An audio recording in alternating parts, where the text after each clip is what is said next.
അവിടെ രാജിവെച്ചത് മാത്രമല്ല, അവിടുത്തെ മുഴുവൻ അഴിമതി അന്വേഷിക്കണം. ആ AR ഓഫീസിൽ ഇതുമായിട്ട് ബന്ധമുണ്ടോ എന്ന് വരെ സംശയമുണ്ട്.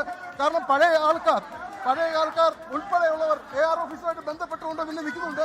ഇവര് അഴിമതി അപ്പോ ഇത്തരത്തിൽ വലിയ എന്തുകൊണ്ടാണ് ഇങ്ങനെ പ്രതിഷേധം? നിഷ്ഠൂരമായി പോലീസ് ക്രമീകരണങ്ങളില്ല. പോലീസ് അവിടെ ബ്ലോക്ക് ചെയ്തില്ല. ആകെ 2 പോലീസിനെ വെച്ചാൽ ഗേറ്റ് ബ്ലോക്ക് ചെയ്ത്. അങ്ങനെയാണ് പോലീസ് ഒരു സമരത്തെ നേരിട്ടത്. എന്നിട്ട് കയറി ചെന്നപ്പോഴത്തേക്ക് എന്നെ കോളറിൽ കയറി പിടിച്ചു, എന്നെ ലാത്തി വെച്ച് കുത്തി. അതിന് ചോദിച്ചാൽ അവിടെ സംഘർഷം ഉണ്ടാക്കുക.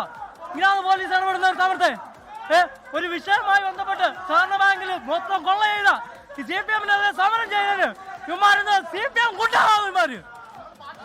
കോൺഗ്രസ് പ്രവർത്തകരെ ഇവിടെ പ്രതിഷേധിച്ച കോൺഗ്രസ് പ്രവർത്തകരെ പോലീസ് ലാത്തി കൊണ്ട് കുത്തിയെന്നും മർദ്ദിച്ചെന്നുമുള്ള ആരോപണമൊക്കെയാണ് കോൺഗ്രസ് പ്രവർത്തകർ ഉന്നയിക്കുന്നത്. എന്തായാലും കോൺഗ്രസ് പ്രവർത്തകർ ഇപ്പോൾ പ്രതിഷേധം പുറത്തേക്ക് കൊണ്ടുപോവുകയാണ്. അകത്തേക്ക് കയറി പ്രവർത്തകരെ മറ്റ് മുതിർന്ന കോൺഗ്രസ് പ്രവർത്തകരോട് അനുനയിപ്പിച്ച് പുറത്തേക്ക് കൊണ്ടുപോവുകയാണ്. അകത്തേക്ക് കയറി പൊതുജനങ്ങൾക്ക് ബുദ്ധിമുട്ടുണ്ടാക്കുന്ന തരത്തിൽ ഉള്ള പ്രതിഷേധം വേണ്ട, പുറത്തേക്ക് ഇറങ്ങാം എന്ന് പറഞ്ഞുകൊണ്ട് കോൺഗ്രസ് പ്രവർത്തകരെ ഇപ്പോൾ പുറത്തേക്ക് കൊണ്ടുവരികയാണ്. എന്തായാലും അടൂർ സഹകരണ ബാങ്കിൽ വലിയ തരത്തിലുള്ള സാമ്പത്തിക ക്രമക്കേട് നടന്നിട്ടുണ്ട് എന്നുള്ളതായിരുന്നു കോൺഗ്രസിന്റെയും യൂത്ത് കോൺഗ്രസിന്റെയും ഒക്കെ ആരോപണം. അത് മാത്രമല്ല CPM-ന്റെ ആളുകൾ തന്നെ പരസ്പരം ഒക്കച്ചങ്ങാതിമാരായിട്ട് പ്രവർത്തിക്കുന്നു.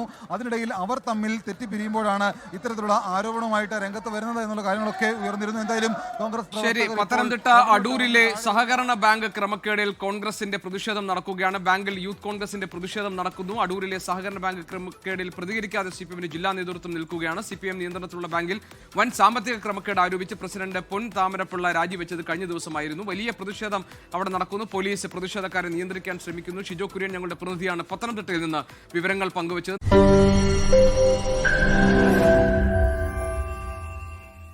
ലോകത്തെവിടെയായാലും ഏത് സമയത്തും 24 വാർത്തകളും ഓഗ്മെന്റഡ് റിയാലിറ്റി പാക്കേജുകളും എക്സ്പ്ലെയിനറുകളും വിശദമായി കാണാൻ ഞങ്ങളുടെ YouTube ചാനൽ നിങ്ങൾക്ക് സബ്സ്ക്രൈബ് ചെയ്യാം.